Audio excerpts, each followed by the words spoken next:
प्रत्येकाचं करता करता कुठेतरी आपल्या आवडी-निवडी मात्र मागे सरतात. पण कधीतरी वेळ काढून आपल्या आवडीचं केलं पाहिजे आणि मनसोक्त खाल्लं सुद्धा पाहिजे. तर त्यासाठी सुरुवातीला इथं मी एक कवळा दुधी वरचं साल न काढता फक्त बिया काढून बारीक असा चिरून कढईमध्ये काढला. यामध्ये 1 पळी तेल आणि पाव चमचा हळद घातली. 2 ते 3 मिनिटं परतवून आता मात्र झाकण ठेवलं आणि 10 ते 15 मिनिटं दुधी आपल्याला शिजवून घ्यायचा आहे. जोपर्यंत दुधी शिजतोय तोपर्यंत 1 चमचा मोहरी आणि अर्धा चमचा धने खलबत्त्यामध्ये जाडसर कुटून घेतलं.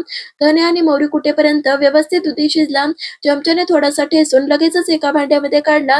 यामध्ये कुटून घेतलेली मोहरी आणि धने, पाववाटी दाण्याचा कूट, 1 चमचा साखर, चवीपुरतं मीठ, अर्धा चमचा लाल तिखट आणि पाववाटी दही घातलं. सोबतच इथे 1 पळी तेल गरम केलं. त्यामध्ये अर्धा चमचा जिरे, पाव चमचा हिंग घातला. चुरचुरीत फोडणी यामध्ये घालायची. भरपूर सारी कोथिंबीर घालून व्यवस्थित असं मिक्स केलं. दुधी भोपळा न खाणारे सुद्धा आवडीने खातील असं दुधी भोपळ्याचं रायतं आपण तयार केलं. लाईक, शेअर, सबस्क्राईब ही नक्कीच करा. धन्यवाद.